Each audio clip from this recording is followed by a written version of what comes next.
그래서 만일 급여가 월 200만 원이고 연금으로 월 150만 원을 받는 사람은 연 4,200만 원의 종합소득이 잡히기 때문에 이런 분이 농지를 취득할 때는 취득세를 감면받을 수가 없습니다. 그러나 양도세 기준으로 봤을 때는 다르죠.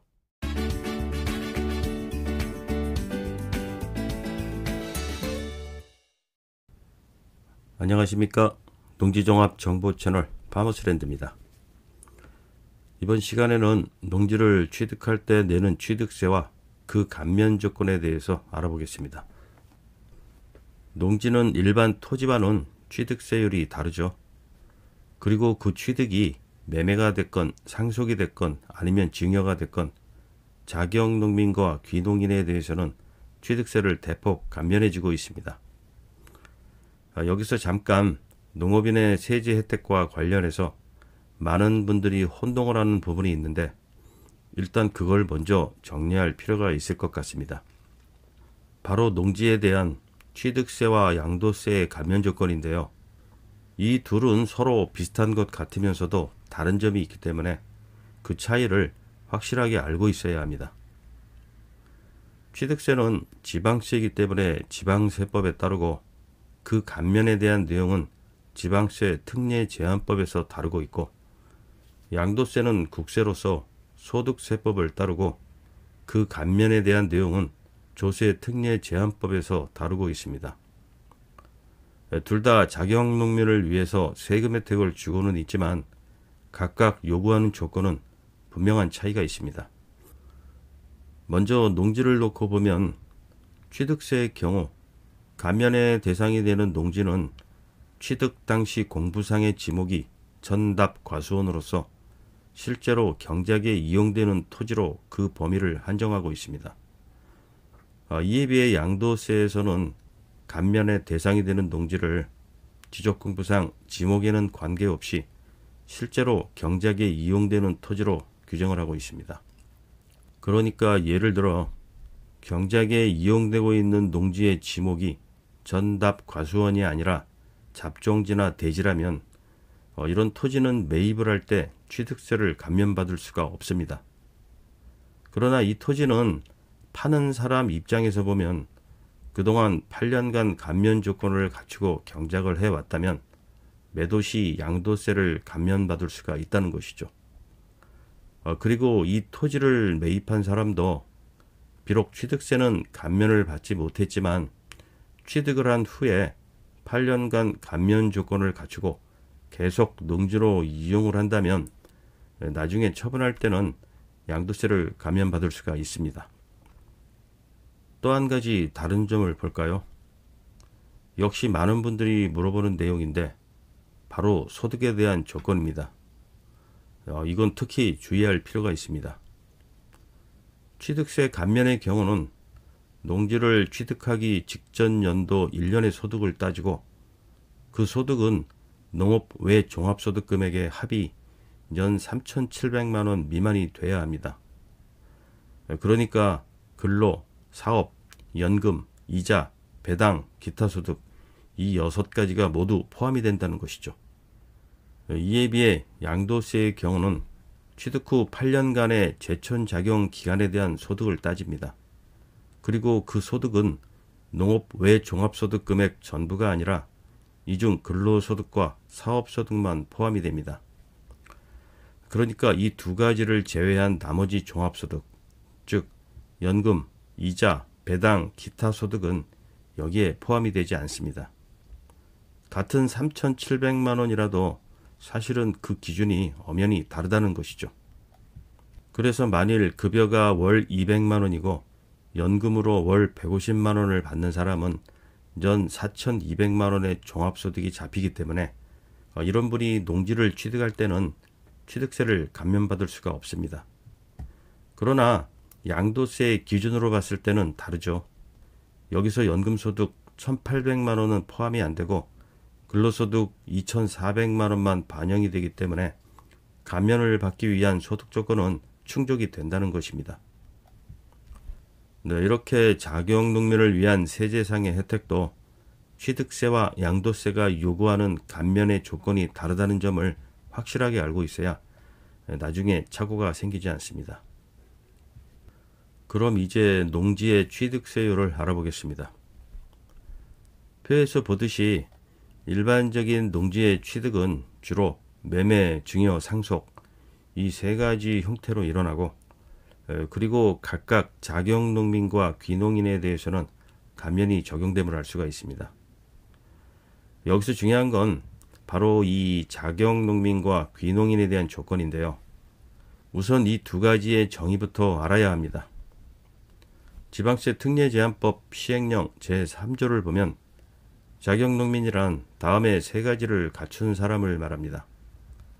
우선 농업을 주업으로 2년 이상 영농에 종사를 하고 있어야 하고, 그리고 경작 중인 농지의 소재지와 같은 시군구 또는 연접한 시군구 또는 직선거리 30km 이내에 거주하고 있어야 합니다. 또한 소득 요건은 농지를 취득하기 직전 연도의 농업 외 종합소득 금액이 연 3,700만 원 미만이어야 합니다. 이 소득 요건을 주의하라고 했죠. 양도세 감면의 요건과는 다르다고 이미 앞에서 설명을 드렸습니다.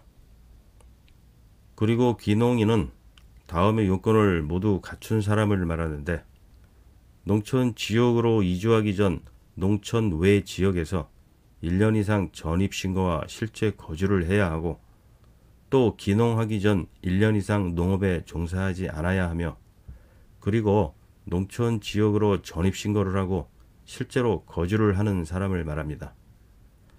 소득 요건은 자경농민과 동일합니다. 단 귀농인은 귀농일로부터 3년 이내에 취득하는 농지에 한해서만 감면이 적용됩니다.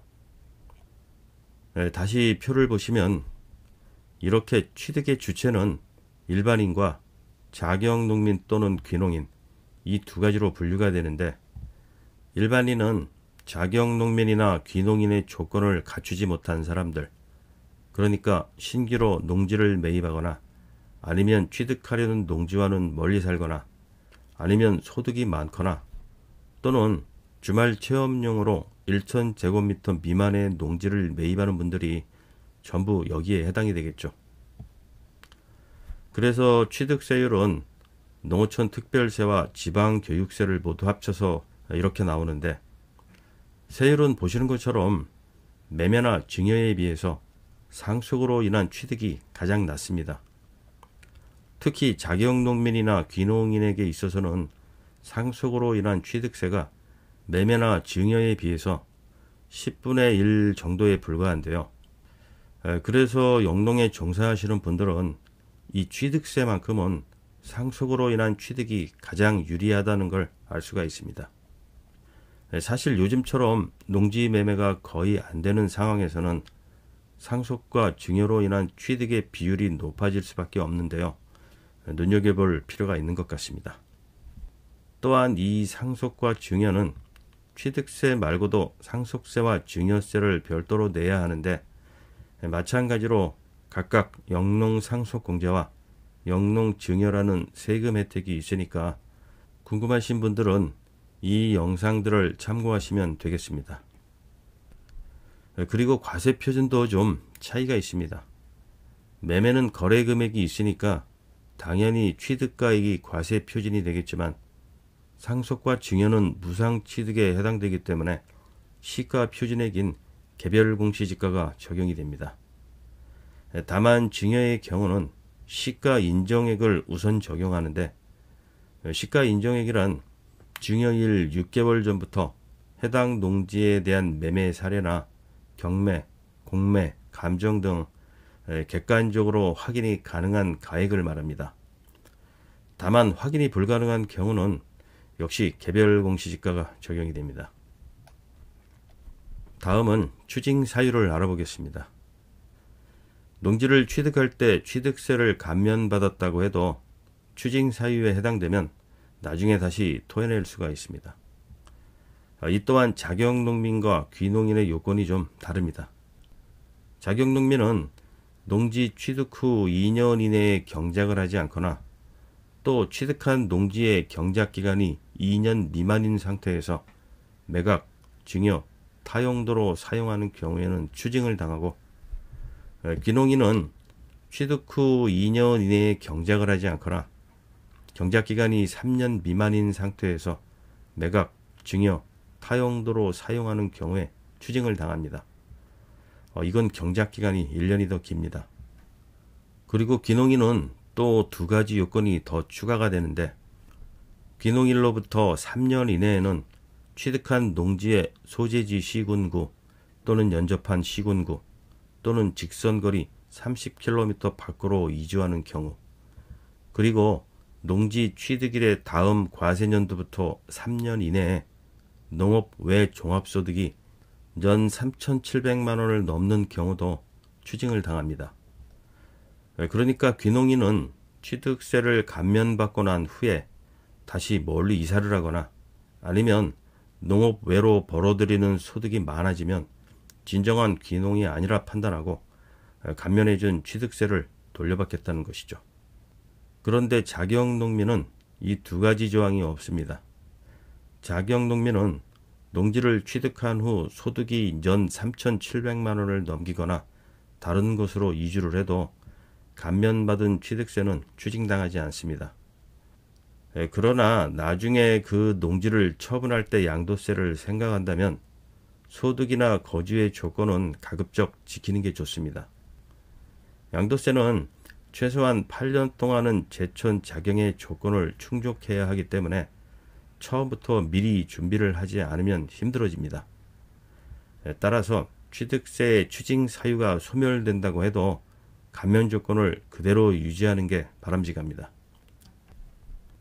마지막으로 기타 요건들을 보겠습니다. 이건 모두 공통적으로 해당이 되는 내용들입니다.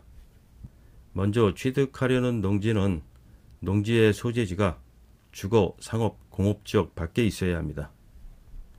그리고 취득하려는 사람의 주소지와 같은 시군구 또는 연접한 시군구 또는 직선거리 30km 이내에 있어야 합니다. 너무 멀리 있는 농지는 안 된다는 것이죠.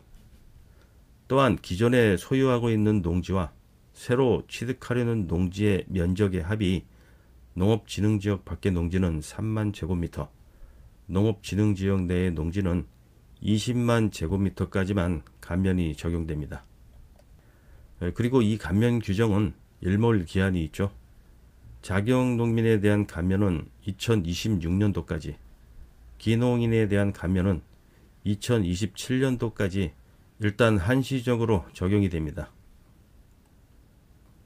네, 이상 농지의 취득세 감면에 대한 영상이었습니다. 농지를 추가로 매입할 계획이 있거나 또는 귀농을 위해서 농지를 매입할 계획이 있는 분들은 이 감면 요건을 정확히 알아두셨다가 이왕이면 감면을 받고 매입하시기를 바라고요. 그리고 이 취득세는 양도세의 감면 조건과는 분명한 차이가 있으니까 그것과는 혼동하지 마시기 바랍니다.